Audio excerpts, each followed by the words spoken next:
पहली नजर में दो अलग अलग खबरें दिखाई पड़ सकती हैं जो दिल्ली की जामा मस्जिद के शाही इमाम अपने जुम्मे के खुतबे में कह रहे हैं वहां मौजूद मुसलमानों से, और योगी आदित्यनाथ ने जो एक पॉलिटिकल दावा किया कि 27 में हमारी सरकार बनेगी। अब तो उपचुनाव ने भी उस पर एक किस्म की मोहर लगा दी है, लेकिन ऐसी बिल्कुल अलग चीजें हैं नहीं, क्योंकि हम लोग ने पहले भी बात की कि देश के अंदर जिस किस्म के जनादेश आ रहे हैं हरियाणा और महाराष्ट्र में खासतौर पर, उसने ये दिखाया है कि इस किस्म की बातों का जो ये शाही इमाम कर रहे थे इलेक्टोरेट के ऊपर एक बहुत बड़ा असर पड़ता है।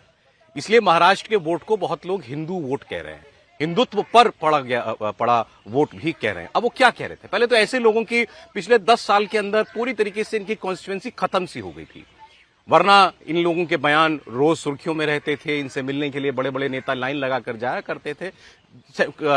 सेंट्रल पार्टी, राष्ट्रीय पार्टियों के बड़े बड़े नेता जाते थे इनके पास, ये निकालते थे ऑर्डर, फतवे निकालते थे कि मुसलमानों को इस पार्टी का साथ देना चाहिए, इस नेता के पीछे खड़े होना चाहिए। अब वो आपने महाराष्ट्र में कुछ होता हुआ देखा, लेकिन इससे पहले ये सारा ट्रेंड खत्म सा हो गया था। अब वो बात क्या कह रहे हैं? आप अदालत के ऊपर शक पैदा करो।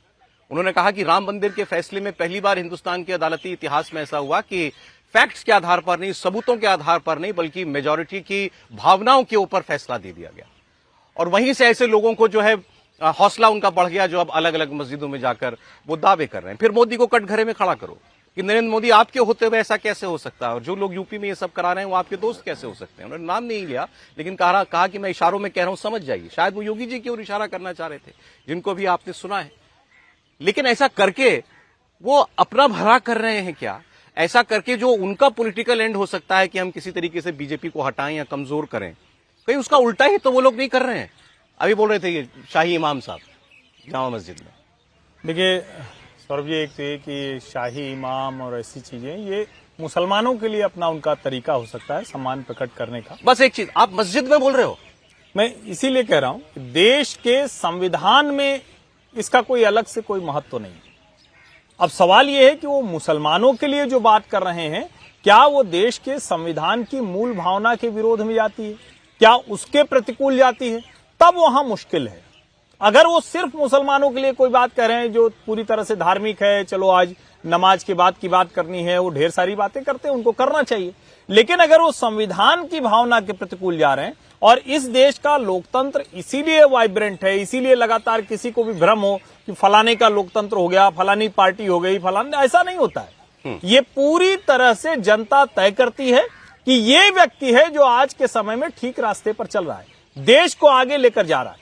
और देश के लोगों को यह भी लगता है कि हमने एक फ्रॉड सेकुलर पॉलिटिक्स लंबे समय तक देखी, उसने देश को हर पैमाने पर पीछे किया। हिंदू मुस्लिम दंगे उसी दौरान सबसे ज्यादा हुए, हिंदू मुसलमानों के खिलाफ उसी समय सबसे ज्यादा हुए, हिंदुओं की आस्था पर हमले उसी समय सबसे ज्यादा हुए। और अब जब ये कहा जा रहा है कि जिसको आप बार बार कहते हैं कि अरे इस वक्त हिंदू मुसलमान हो रहा है, तो आंकड़े उठाकर देखिए, दंगे खत्म हो गए, ना के बराबर हो गए, आतंकवादी हमले शून्य हो गए, भारत की विश्व में प्रतिष्ठा शानदार हो गई, दुनिया के मंचों पर हमारी बात सुनी जाने लगी। और सबसे जो बेहतर बात है, हम जब डेवलपमेंट पॉलिटिक्स की बात करते हैं तो वो उस फ्रॉड सेकुलर एरा में नहीं चली। फ्रॉड सेकुलर एरा में जो कम ग्रोथ रेट थी, उसको फ्रॉड सेकुलर्स ने हिंदू ग्रोथ रेट का नाम दिया, जबकि असल हिंदू ग्रोथ रेट अब हो रही है। दुनिया में हम सबसे ज्यादा तेज तरक्की करने वाले देश हैं। ऐसे में जब ये बातें सुनाई देती है ना, तो हमको लगता है मुसलमान भी सोचे जा कि उनके धार्मिक गुरु लोग या जो भी उनके, जिनको जाके शाही इमाम और जाने क्या क्या कहते हैं, वो कहां ले जाना चाह रहे हैं उन्हें तो लोकतंत्र की मुख्य धारा में आना है। भारत जैसा देश मिला है, वरना दुनिया के दूसरे देशों में क्या क्या स्थितियां कोई छिपी हुई थोड़ी ना है। बांग्लादेश, अफगानिस्तान, पाकिस्तान बगल में,